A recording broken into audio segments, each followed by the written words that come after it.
मुंदी, जिला पार्षद प्रतिनिधि वार्ड नंबर 9। हरियाणा का सबसे बड़ा और कद्दावर नेता राव इंद्रजीत सिंह जी के बारे में जो भी घटिया उन्होंने बातें की है, मैं उनका कड़ी शब्दों में निंदा करता हूं।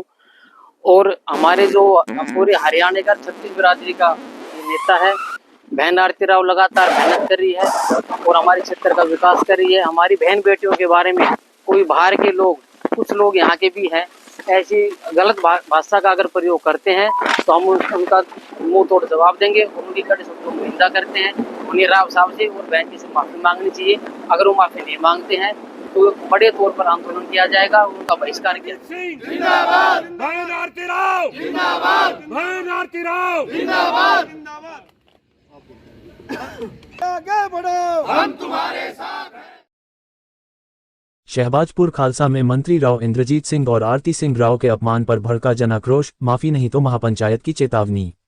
केंद्रीय राज्य मंत्री राव इंद्रजीत सिंह और हरियाणा सरकार की स्वास्थ्य मंत्री आरती सिंह राव के खिलाफ की गई अभद्र, अशोभनीय और घटिया टिप्पणी को लेकर अहिरवाल क्षेत्र में जबरदस्त गुस्सा देखने को मिल रहा है। इसी के चलते दर्जनों गांवों के सैकड़ों ग्रामीण, सरपंच, जिला पार्षद और सामाजिक प्रतिनिधि गांव शहबाजपुर खालसा में एकत्र हुए और विरोध दर्ज कराते हुए स्पष्ट चेतावनी दी कि यदि सार्वजनिक रूप से माफी नहीं मांगी गई तो बड़े स्तर पर महापंचायत कर सख्त कदम उठाए जाएंगे। सभाओं में उठी एक स्वर में मांग, माफी दो नहीं तो परिणाम भुगतो। सभा में उपस्थित सभी लोगों ने एक सुर में कहा कि लोकतंत्र में अपनी बात कहने का अधिकार है, लेकिन गंदी भाषा बोलने की आज़ादी किसी को नहीं है। संविधान किसी को भी अपमानजनक या अभद्र भाषा का प्रयोग करने की छूट नहीं देता। राव इंद्रजीत सिंह 6 बार के सांसद और केंद्र सरकार में मंत्री हैं, जबकि आरती सिंह राव प्रदेश की स्वास्थ्य मंत्री हैं, जो दिन रात जनसेवा में जुटी हैं। उनके खिलाफ की गई अभद्र टिप्पणी केवल उनका नहीं, पूरे क्षेत्र और नारी शक्ति का अपमान है, जिसे किसी कीमत पर सहन नहीं किया जाएगा। भूपेंद्र मुंदी का तीखा हमला। जिला पार्षद प्रतिनिधि भूपेंद्र मुंदी ने कहा कि राव इंद्रजीत सिंह की छवि ईमानदार और विकासशील नेता की है। एम्स जैसी ऐतिहासिक परियोजना लाकर उन्होंने अहिरवाल को नया आयाम दिया है। उनके खिलाफ की जा रही झूठी और निम्न स्तर की बयानबाजी पूरी तरह से निंदनीय है।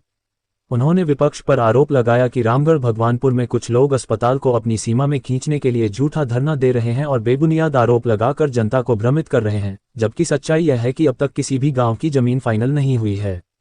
बड़ी संख्या में जनप्रतिनिधियों ने की भागीदारी। सभा में मौजूद प्रमुख लोगों में शहबाजपुर खालसा के सरपंच मनोज यादव, पद्यावास के विजेंद्र यादव, छुरियावास के मुकेश कुमार, लालपुर के कुलदीप चौहान, बरियावास के चंद्रकांत, माजरा गुरदासपुर के विक्रम, दालियावास के बलराज यादव, दवाना के धर्मवीर, कोंसीवास के सुनील, कालका के देवेंद्र, वार्ड 9 के पार्षद भूपेंद्र यादव, पूर्व सैनिक कल्याण संगठन के कप्तान बीर सिंह यादव, पूर्व ब्लॉक समिति सदस्य धीरज यादव, कर्मचारी प्रकोष्ठ के जिला प्रधान सुजान सिंह, पूर्व सरपंच धर्म सिंह, रामोतार यादव, मोनू, लक्ष्मीचंद सहित अन्य गणमान्य व्यक्ति शामिल रहे। युवाओं ने दी खुली चेतावनी, सड़कों पर उतरेंगे। युवाओं की टीम ने भी दो टूक कहा कि अगर जल्द ही माफी नहीं मांगी गई और ऐसी बयानबाजी बंद नहीं हुई तो युवा सड़कों पर उतरकर जवाब देंगे।